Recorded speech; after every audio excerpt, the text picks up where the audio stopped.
Back to the channel. This is Dave here with Beginner for B Series. We have snow again. Up until about 5 days ago, we were 90% clear of snow. Ground was thawing, almost looked like it was mud season. And so not a lot happening as far as the tractor was concerned in any of my videos. It's just been one of those off seasons where all of the snow has come during work days, and there's been very little to do on the weekends, so the content's down for this year for winter stuff. But it doesn't mean I haven't been following all you other guys that post videos out there, and one kind of struck me in particular, probably my favorite channel, GP Outdoors, Gord Potter. The Gourd Father. He talked about reversing his rear blade and how he said, for people that have been trying, have been reaching out to him about how reversing the blade to basically stop from picking up your stone and stuff in your driveways, and I'm a big fan of that. I don't have a stone driveway, but I've done videos on what I've called the reverse blade pull. It's where you turn your rear blade around so that it's convex, I believe is the word. So instead of digging and pulling, it more or less kind of sits on top and pulls. So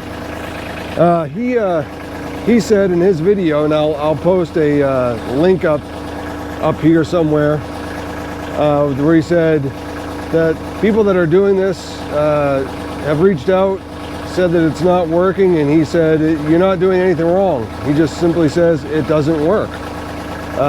So I thought that was interesting, because I've posted a few videos where I've done it and I think it works great. However, I don't have a gravel driveway, but I do paths around the house in the grass where it's even very sensitive. So I have the 60-inch RB0560 LandPride blade. It came with my BX I had years ago, and those of you that have followed the channel know that I do that so that I can drive on the grass to get to my access points for the oil guy and the propane guy. So I did do a little bit of that a few days ago. Here we are on the weekend. We got daylight. I can actually show you. I think it does a pretty good job. Now, I do have a little bit of stone here, and I don't need to really drag too deep into there, and nor do I want to. But you can see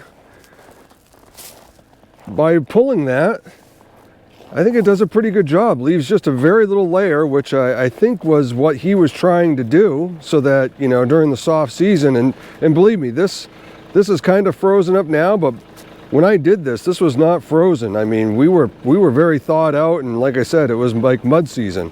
But you can see here, I'm not tearing the grass up or anything. I think that system works great. I got a spot that I did for the dogs up in the upper part of the house, kind of like a little race circle for them. But today, I'm going to take the B2650 and this RB0560 blade, and we're going to create the longer path that I usually make for them. So stick around. We'll try to grab some camera angles and see if it does work. I think it's going to, and so I'm not exactly sure why the application doesn't work for him, but I find that it works for us. So let's check it out. Alright, well, I hope this is going to be a good view to catch some of this. Hopefully we can see the back blade is reversed here. It'll come down, you're going to see the snow it's collecting, and hopefully behind it what we're removing and what we're left with. So let's check this out, see how it works.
finished that round here, and see the blade actually looks pretty good. Just a little bit of grass clippings, a little dethatching, never hurt anybody. Let's go check out how well this did. So here we are with the path. Now, we started out with probably about 4 inches of snow. So yeah, I'd say 4 inches. Had a little crusty layer on the top, but as you can see here, here's a little dip here, but you know, that left a few inches, but this looks great. I mean, I'm not sure exactly how this isn't considered getting down to the ground and, you know, just leaving a little bit of a layer. I mean, this is, in my opinion, exactly what you're looking for when you're doing what I've called the reverse back blade pull. So I just have to disagree with Gord on this one. And again, everyone's applications are different. And you know, I'm in a yard. It is not frozen though. In fact, you can see here in the footprint, I think there's actually some water coming up there. I'm telling you, this was not frozen stuff. My footprints are just they're drenched. So this did exactly what I look for it to do, and it's not like we're doing it on frozen ground. All right, so this is far from being frozen. Kind of what he addressed in his video about how this was the suggestions by many people, I being one of them, that said reverse the blade around. It'll stay on top, but remove the snow. And for my application, it did do that. And it didn't tear anything up. I don't have any big chunks of turf missing. The ground is not frozen. This is a pretty fresh layer of snow. It's only been on here for a couple days. So I'm still a believer. Reverse back blade pull. Give it a shot. See what you think. All right, everybody. Thanks for sticking around. Appreciate the support. And hopefully before not too long, we'll be throwing on a grapple, and I think I got a piece of equipment coming too. So stay tuned. All right, everybody. Have a great rest of your day, and I'll catch you on the next one.